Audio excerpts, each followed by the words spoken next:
Time to get your fix.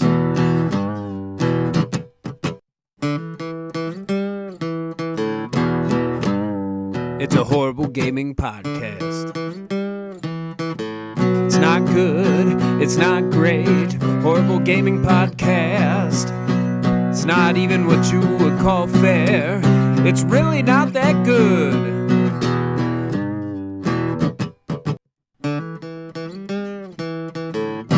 Horrible Gaming Podcast. Hello, my name is Zachariah Van Sliders with Old Man Gaming. With me as always is Knight615, aka Logan. And this is it, podcast episode 14. We just keep on rolling. My voice is getting a little bit better. Still got the cough drop in, but let's get into the disclaimers. Me and Logan, as of right now, don't do this professionally and don't get paid for this, so editing is going to be a little choppy. You could hear stuff in the background, you could hear mistakes. We're not going to go back and edit it because we don't get paid for this. Before we continue, I also want to get into some credits of some people who have contributed to the show in good faith. First, the song you just heard us be played into. See, already screwing it up. Was done by my brother Nicholas Van Sliders. Thanks to him for that. And then our thumbnail tab and the opening graphic that you saw on the screen was done by Mark Bell, and thanks to him for that. So now we're into our first segment, and that's Fan Traction. It's the segment we like to reach out to you guys. We like to ask you guys questions. We like to read out your comments. I try to read all comments that I get each week, so feel free to say whatever you want, even if it doesn't have anything to do with the question. And our first comment didn't have anything to do with the question. Kev Too Tall, friend of the show, just wanted to comment and say that the Rocket League is well described as playing soccer with twisted metal rules. And then we had a regular commenter that we get all the time, ATW, a tiny wizard. He commented on the question. Back in the 4th grade or so, a friend and I stayed up all night playing Sonic Adventure 2. Love that game. And destroyed a whole 12-pack of the then newly released Mountain Dew Code Red. Suffice to say, he and I were both quite sick shortly after. In my adult life, In my adult life, I did fist a whole bottle of Bacardi straight and play Doom multiplayer at 2 a.m. screaming, "Woo!" every time I glory killed somebody. I am, in fact, considered an adult laugh out loud. How about you, Logan? What's your beverage of choice, and how much have you drank too much when playing? Well, a tiny wizard, those are rookie numbers. You gotta get those up. I drank I drank like 16 in one sitting. Oh, good. 16 cans. It was to the point where I was like gaming for like 12 straight hours. And I kept drinking pop, and I had a can tower, and I called it the Tower of Power. And I kept sending my friends pictures of this tower of cans, and we built on it for about 2 weeks. Like, whenever friends would come over, we just kept building up this tower of cans, and it got pretty massive.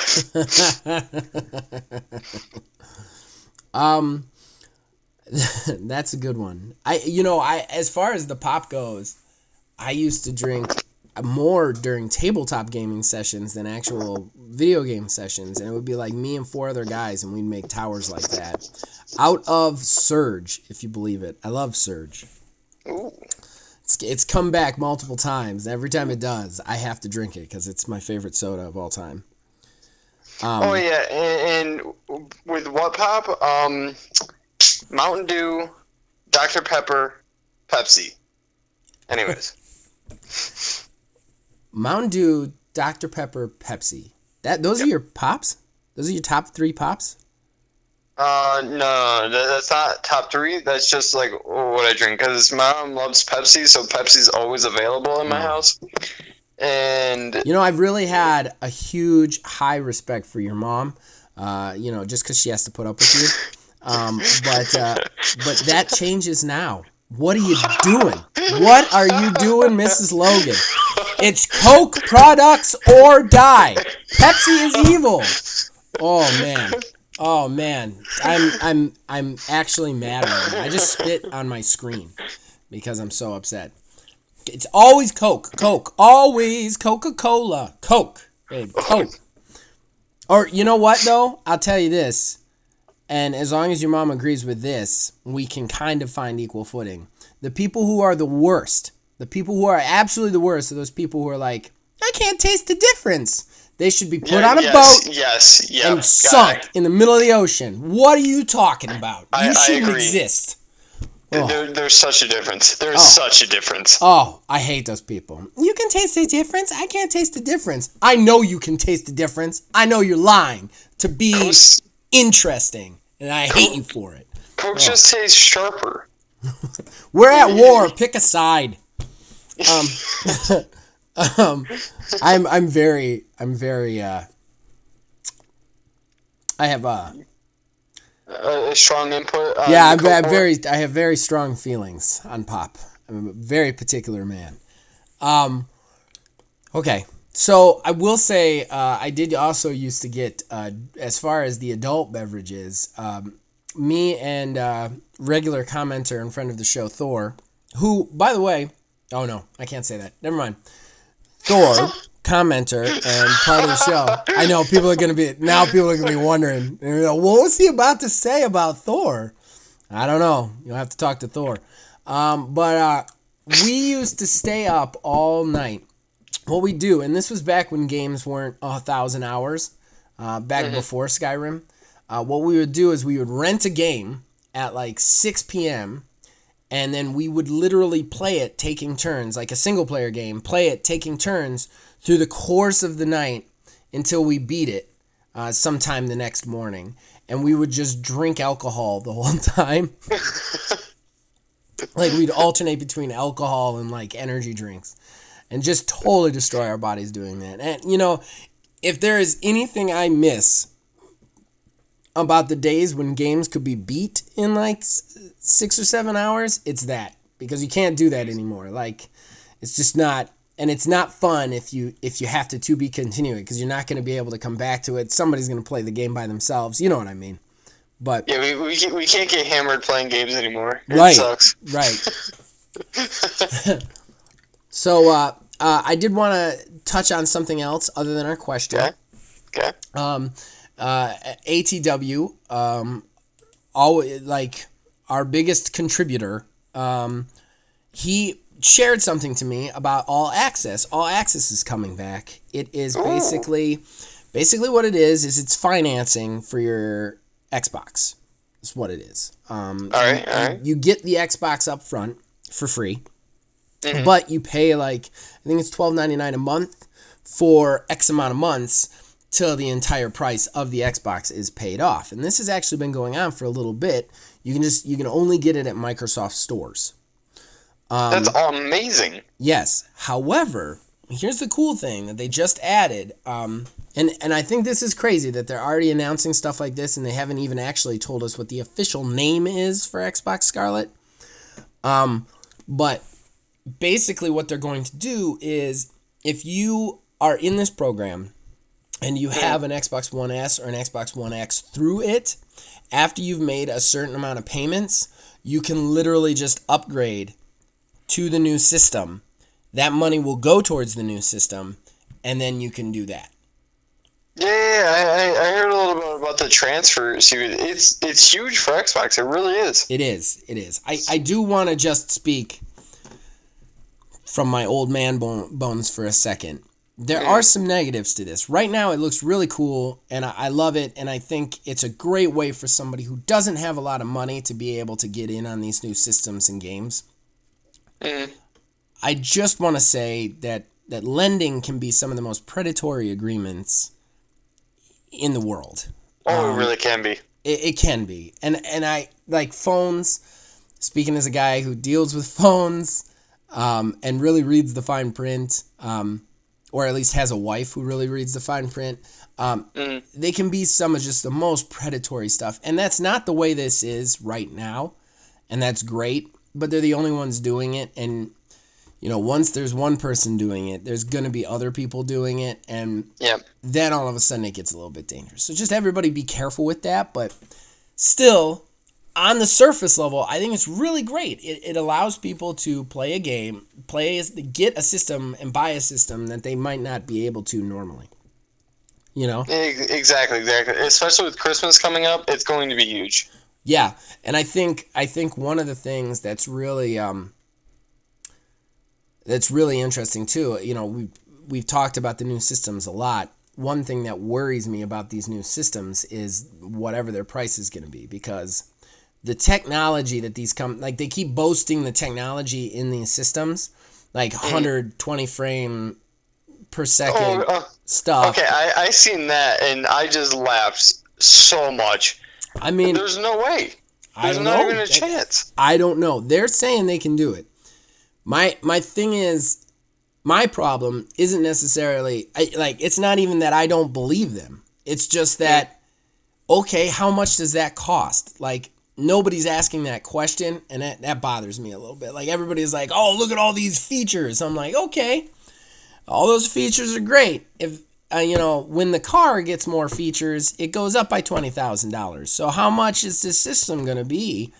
And are there going to be stripped down versions of it? That's what worries me, especially with the Xbox and the standard state drives and all that. Like, those, SSD drives are not cheap. Yeah, I definitely agree. They came out and said that they were going to do 120 FPS with a 4K visuals. That's native 4K, unheard of right now. 120 FPS with an SSD, and that's awesome for playing. If they can pull that off, that's awesome for playing. My problem is how much does that cost? Right? This thing's going to either be they're either false accusations, or it's going to be a lot of money. Yeah. It has to be one or the other, or they just invented something that doesn't exist yet. Yeah. Yeah. I think, I was talking to my wife about presents and stuff. I'm always the negotiator, trying to work, the best presents out of everything. And I negotiated basically a deal with her, but it was heavy negotiations because there was no price attached to it. Basically, I said, I want to give up this Christmas present, my next birthday present, and possibly my next Christmas present in order to be able to get a day one Scarlet, whatever that's going to be. Yeah. To which she kind of had a problem, rightfully so, because I'm always complaining, because my Xbox One is a day one Xbox One. The fact that it still works, I think is amazing. Number one.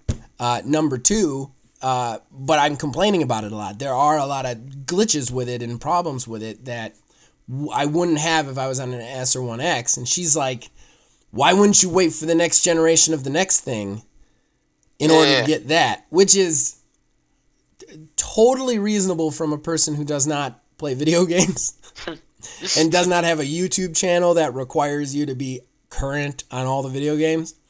True. But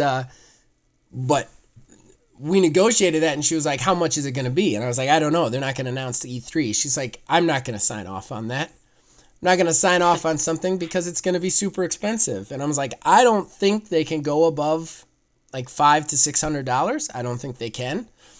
But at the same time, back of my head is like, how are they going to keep it under $500 to $600? Oh yeah. Especially first coming out. Right. It's got to be more. Yeah. I think at the minimum, when day one, it's going to be $700.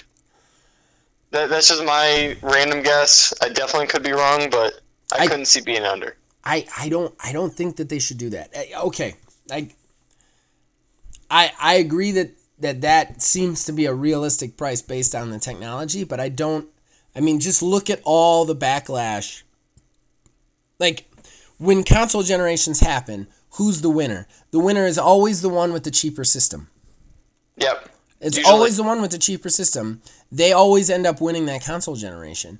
And I think that both companies are so afraid to get burned by the other one, Because you got to be sitting there like thinking, like, unless they're talking to each other and they're like, okay, let's just agree to keep it the same price, which I don't see them doing.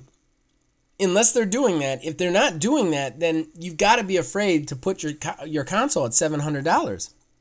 I mean, yeah, I don't know. I just don't think they can get away with it. No matter how many times they say the word premium before the price, I think that there's no way they're going to be able to get away with it, especially with Switch out there, which has an even lower cost model now. Yeah, definitely. And with console gamers, they aren't actual gamers. Like most of them, I'm not trying to add the whole community because there are people like me that sit on this game for 12 hours a day, but the majority is people that just get on, have fun for like an hour, and then get off. Yeah. They're not going to want to spend $700. No. They probably bought a used one. I will say I think Xbox will get a little bit of an advantage, though, with this all access, because they could say, hey, it's $7, but you could just finance it.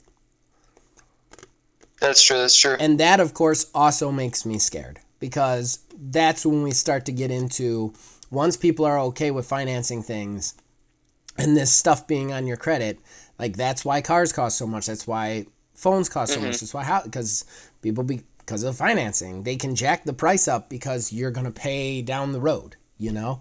Exactly. And I feel that's a slippery slope for me. But fan traction has gone really long. However, we did get to a lot of stuff that we were going to talk about in the rest of the show anyway. So I want to end it with the question. And I think this question is right on topic. How much is too much, guys? How much, fans, are you willing to pay for the next Xbox or PlayStation? How much are you willing to go out and spend for those consoles? I mean, obviously, I know a couple of you are already PC people. Would either of these consoles being cheaper bring you back? Or are you going to stay PC for life? Let me know. Let us know in the comments. You can comment on the YouTube. Oh, man, I sounded old there for a second. You can comment on the YouTubes, and then you can comment on the Facebooks. You can comment on the YouTube or Facebook with your answer, and I will read it on next week's show. All right, so in other news, we're going to lead off with another acquisition from Mixer to Twitch. Shroud, another big Twitcher, has moved to Mixer. He will be the second after Ninja. Yeah, sorry. Brain not working this morning. So what do you think, Logan? You're a little bit more into the streaming community than I am. Yeah, I'm huge into it. And that's crazy. It's absolutely nutty. They offered him more money. That's literally what happened with it. People tried to start drama over it and stuff, and he came out and on stream just said, yeah, they give him more money. He went to Twitch too. He wanted to stay with Twitch, so he went to them, said, this is what Mixer's willing to offer me. I would need you to just pay me exactly that or more, or I'm leaving. They said no, he left. And that's crazy. The whole Ninja move, I was kind of sleeping on it. I didn't think that it was that big of a deal because it was one guy. Yeah. It was one guy moving. Except for with Twitch, they had three really household names. They had Ninja, they had Shroud, and they had Dr. Disrespect. Right. And there are other really big ones, except for those are the people everyone knows. Right. And they lost two of them. Right. So what everyone's really wondering now is who is next. Right. And I think if they start a train right now, and really, I don't think that they should go after Dr. Disrespect. I don't think that they should. I think that they should start going for these 2,000 people streamers and start going for the medium ones. That's where they're going to really build it on. Right. And that's where they're going to build Mixer on. Because they already have the top guns. They have 2 out of the 3. Yeah. That's huge. I think there's something else to be said about this, too. I did a little research into it. I had heard about the move, but you pointed out we should talk about it, so I did a little bit of research. And this move was actually predicated because these people actually have agents. Ninja, Shroud, they actually have entertainment agents who specialize in helping them get money and contract law and that sort of thing. Shroud and Ninja use the same agent. So after Ninja's move, the agent who was working with Ninja saw the potential there, talked to Mixer about potentially getting Shroud, then went to Shroud with more money. Shroud then actually did the honorable thing and went to Twitch and said, hey, they're going to pay me this. I mean, this is a business. I've got to go where the money is, and they're giving me money. Can you match their offer? And Twitch said no. So then he moved. So as far as the who do they get next thing, I actually feel like this was kind of a byproduct of the Ninja move. Because the agent was already in, he already saw the potential and already had made those contacts, and then just decided to parlay it into his other person and see if he could get more. Which is fine. I mean, I know that seems a little snaky, but that's agents' jobs. That's what they're supposed to do, is get the most. No, exactly. So, I mean, he did what he was supposed to do. But I think as far as who's next, and I didn't research enough to find out if Dr. Disrespect has the same agent or not, or if he has an agent at all. He does not. I think he does have an agent. He does? Mm-hmm. Do we know if it's the same guy? It is not the same guy. I don't know who it is, but I know that it's not the same guy. His agent doesn't do anyone else. He only does him. Because he's big enough. His agent, like, he was like an old friend. Oh, okay. Yeah, type of deal. So in that case, I think that Dr. Disrespect would be a little bit farther off. I think it would be the only reason they would go after Dr. Disrespect is if Dr. Disrespect was interested. I don't think they need to go after anybody else. I think they got Ninja. I think Shroud was kind of given to them on a platter by the agent, and so they took Shroud as well. And then once they had the two of them, why would they need to go after anyone? Unless that agent represents somebody else and is working to get them that Mixer money, then that would be the next person, I would say, because I feel like this was all a byproduct of the original Ninja deal. How much do you think he made? Just eyeballing it. How much do you think this guy made? This guy makes 6 figures monthly, right? Yeah. He makes 6 figures monthly based on subscriptions and views. Yeah. He doesn't even. That's not even money he's being paid by Twitch or Mixer. That is money he gets directly from people subscribing to his channel and getting the VIP access. Oh, that's just subs too. That's not donations. Yeah, he makes 6 figures on that. So, with that said, who knows how much he made? Like, both of these guys are millionaires, and it's a really interesting time to be, to be alive, because these guys are making money, and I am not knocking them. They work hard. I want to say that before I say what I'm about to say. I want to say I have the utmost respect for these people. I have the utmost respect for professional streamers. I do. You guys work hard. I love video games. I can't imagine playing one for 12 hours straight. I would murder myself. And these guys play one game every day for 8 hours. That doesn't sound fun to me in any way, shape, or form.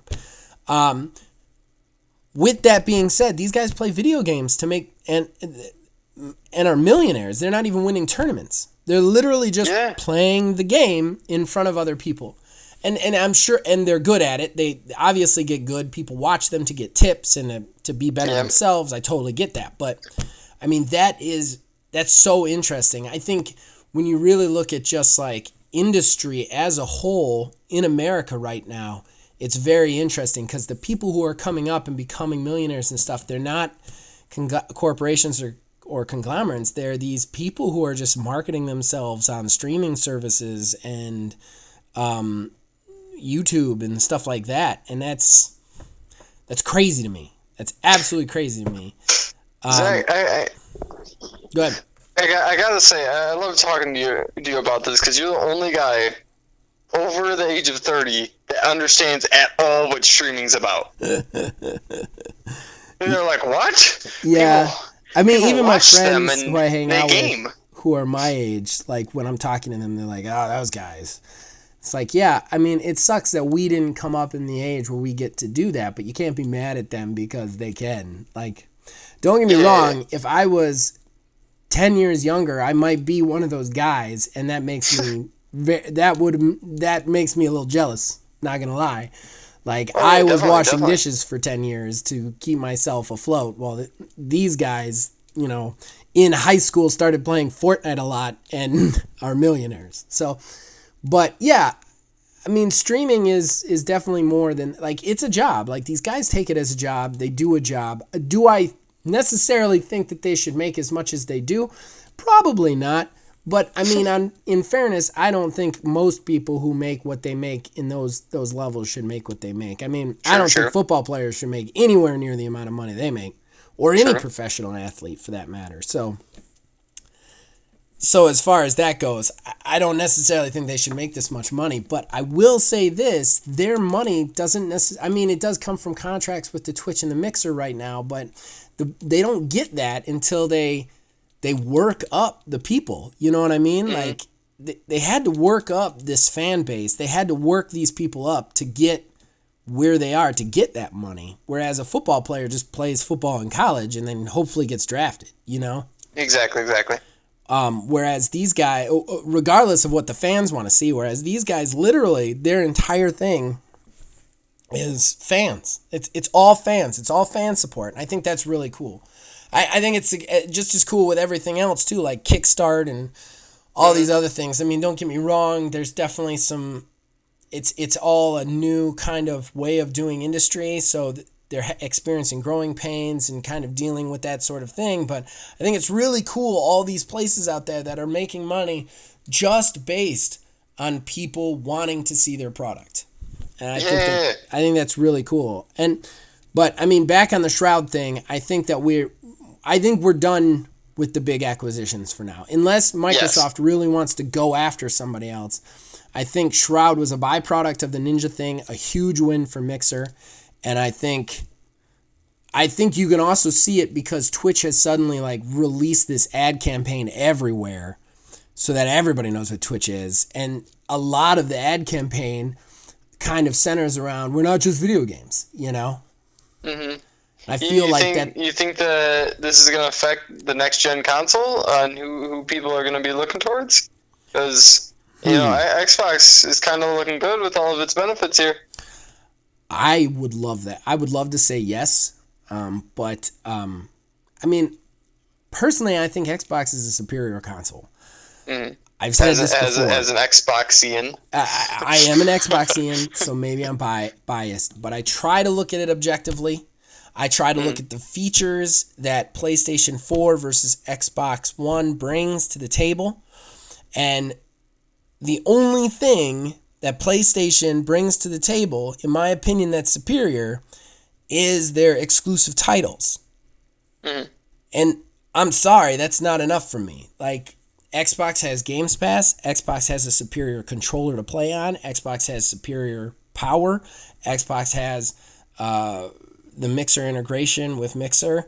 I mean, Xbox is a superior system. I don't quite understand why Xbox is losing, honestly.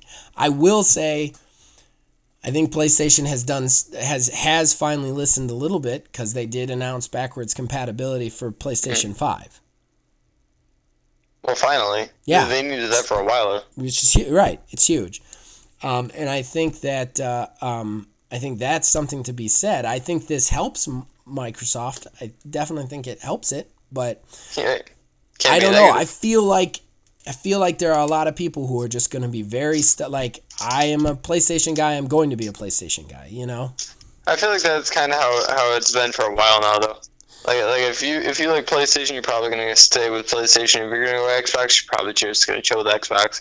I mean, for the gamers, yes. I think the big people that you need to get are the casual people, like you were saying earlier. The people who just play just play Modern Warfare once a year, or just, you know, play for an hour and then turn it off, or like those are the people that really define whether your system wins or not. Because the gamers, the true gamers, PC, PlayStation, Xbox, very few of them are going to switch at this point, especially with all the features that they've built in to like keep you in, like your gamer score and your achievements and all that progress stuff.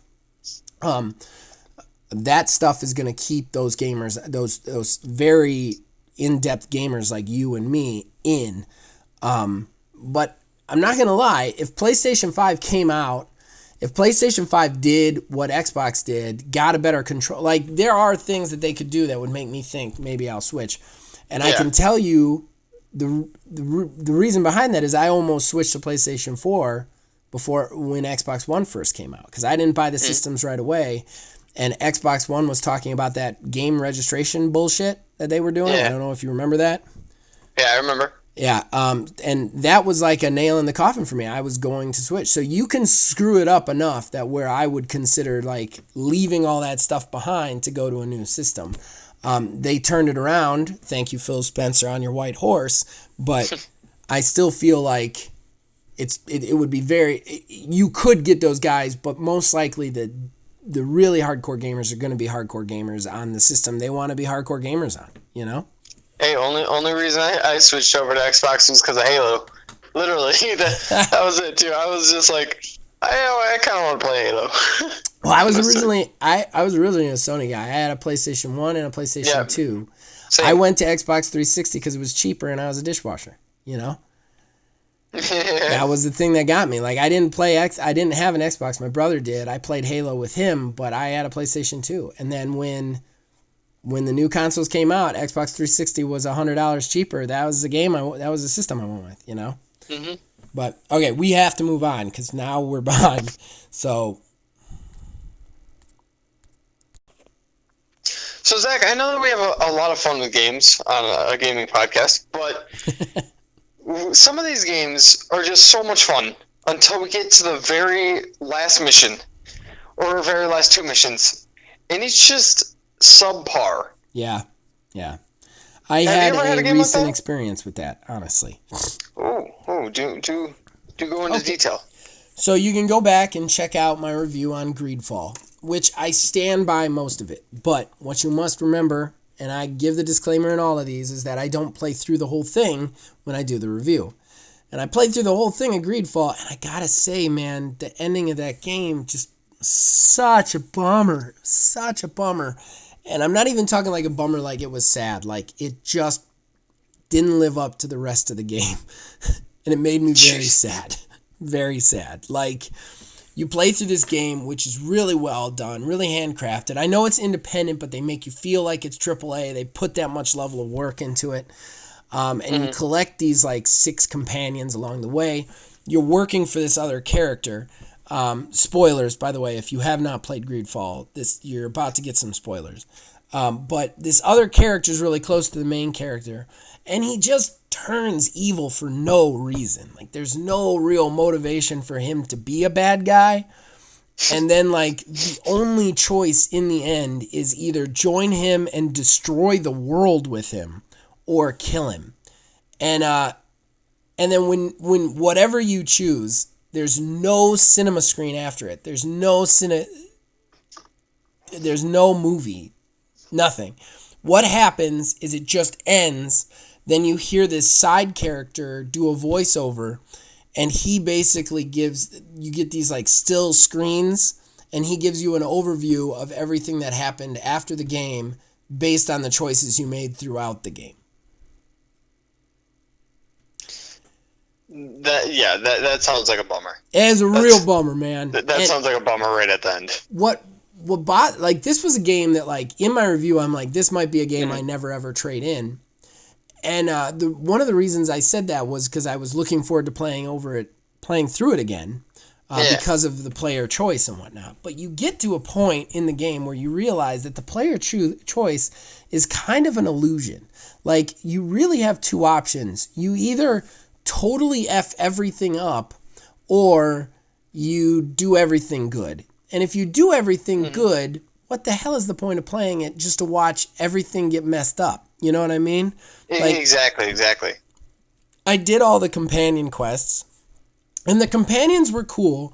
I will say another thing that bothered me about the end is when you fight the last boss, you have to fight the last boss alone.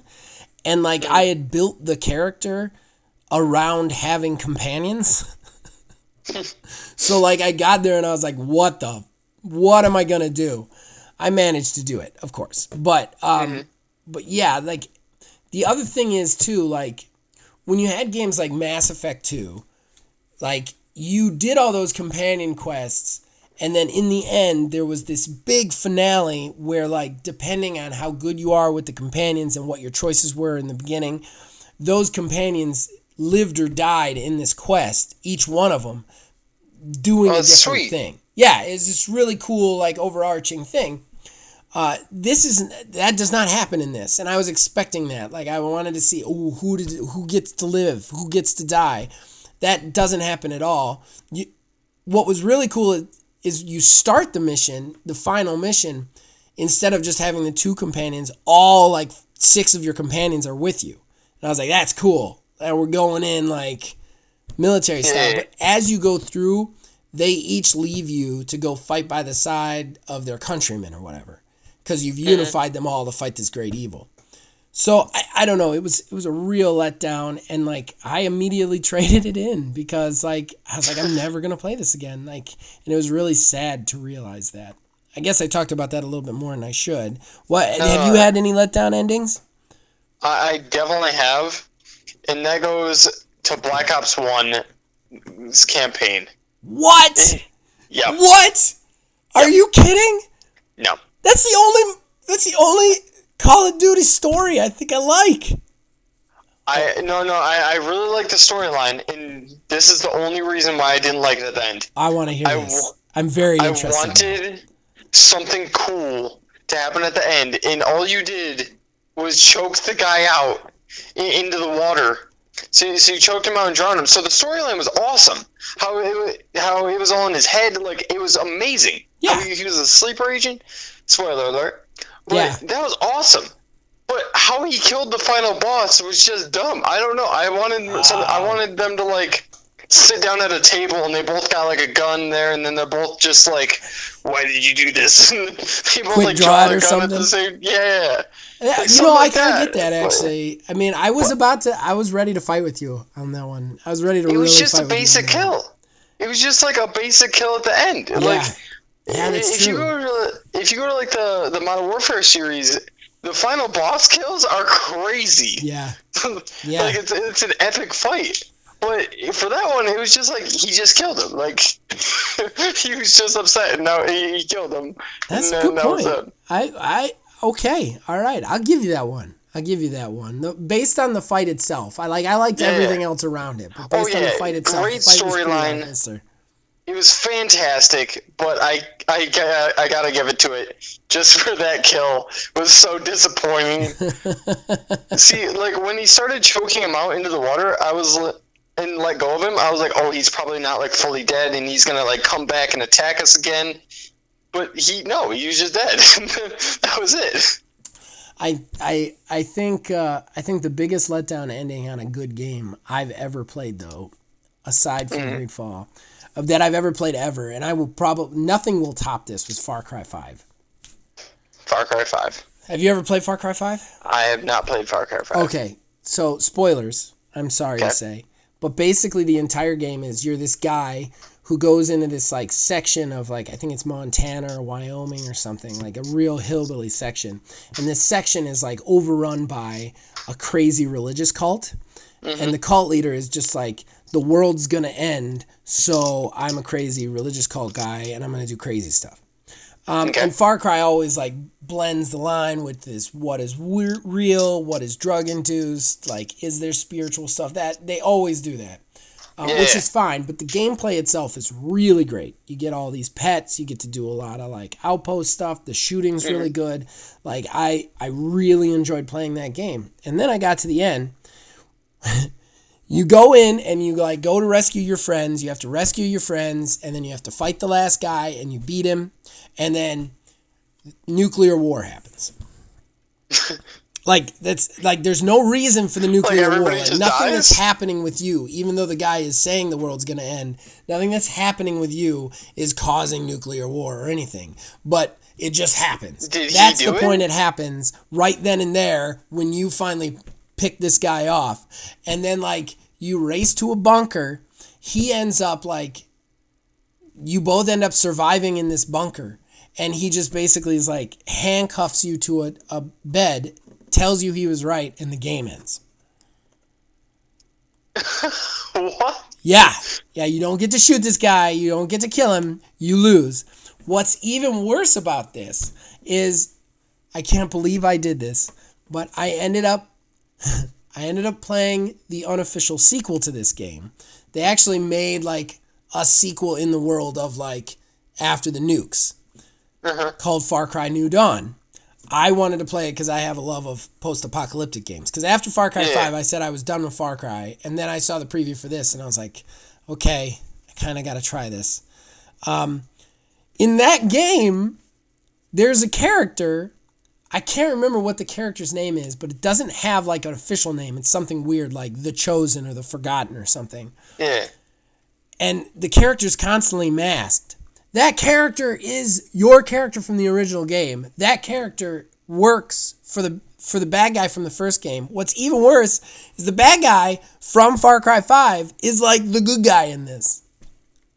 Yeah, you never get to shoot him. You still don't get to shoot that dude. This is the most unsatisfying story I've ever heard. I cannot tell you how unsatisfying. There were so many people who were like, "Oh, finally, a game where the bad guys win. We never get that."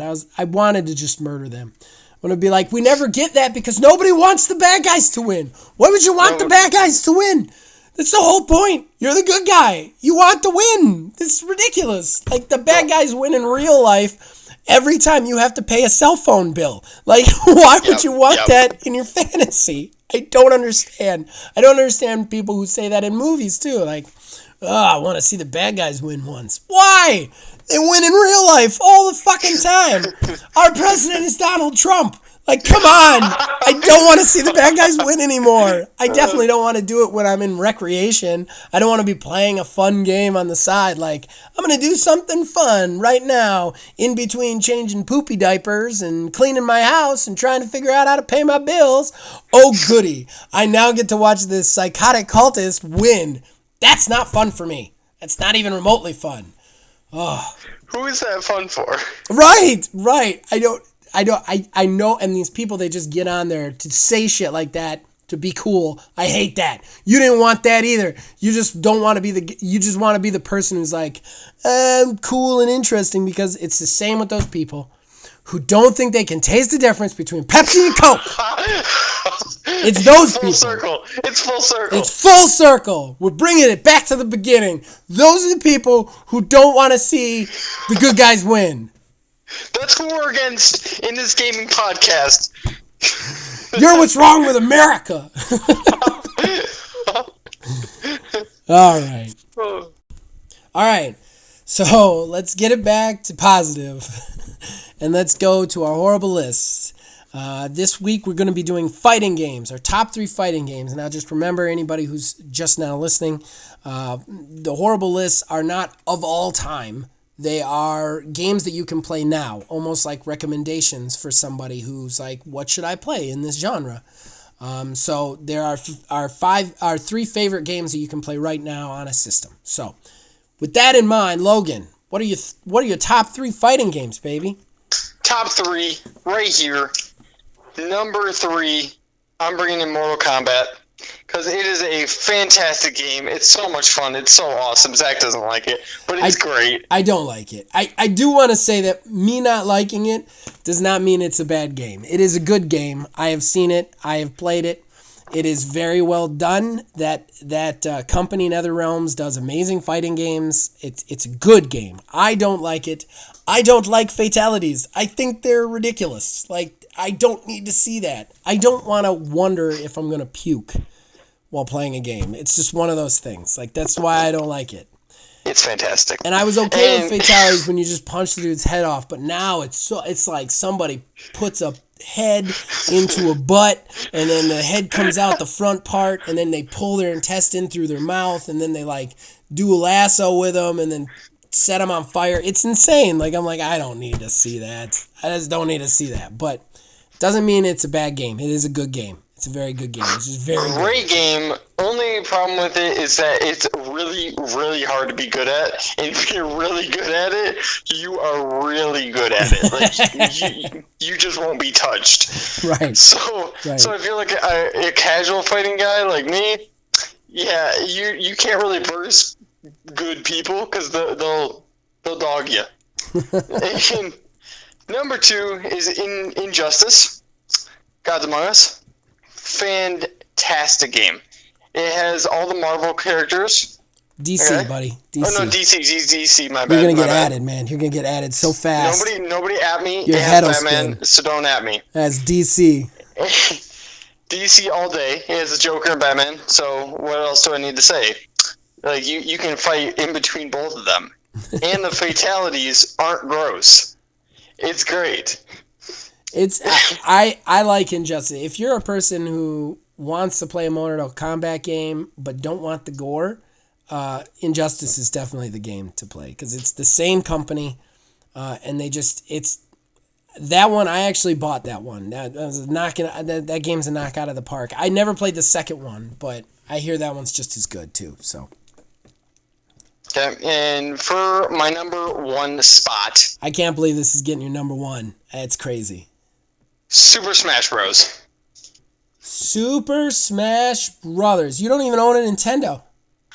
It's so awesome, though. The fact that I can punch Mario in the face with Bowser is amazing. Yes. Give me that. I can play as a Pokemon versing Pac-Man.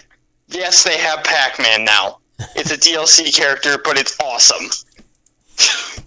That's good. That's good. Okay. What can I say? So, Zach, what's your horrible list? Give us number 3. Okay. So I had a harder time with this. I'm not a big fighting game guy.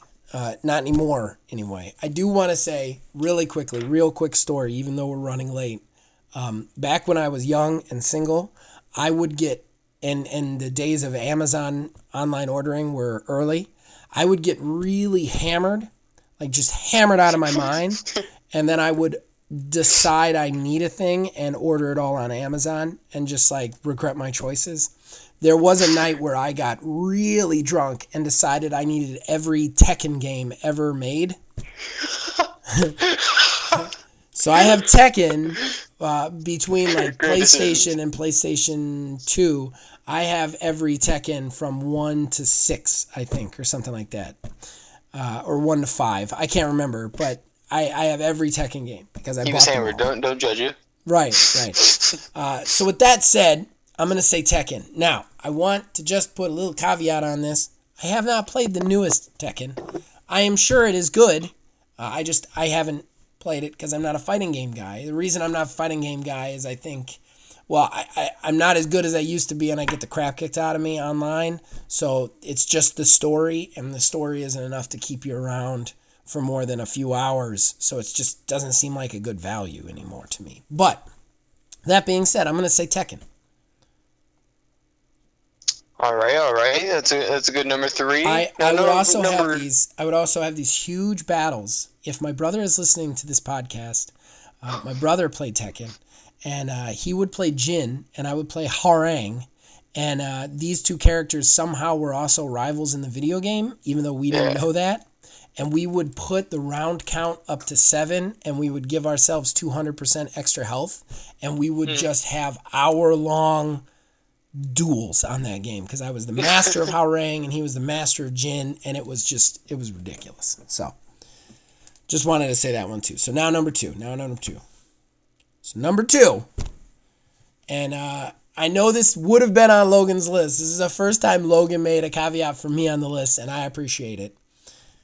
Gotcha. This is one of the only fighting games I actually play actively, and that's Brawlhalla, baby. Brawlhalla. Brawlhalla. Anybody who doesn't know, we've talked about Brawlhalla before. Basically, it's like Super Smash Brothers without the Super Smash Brothers characters and a little bit more serious, on the serious side, I would say.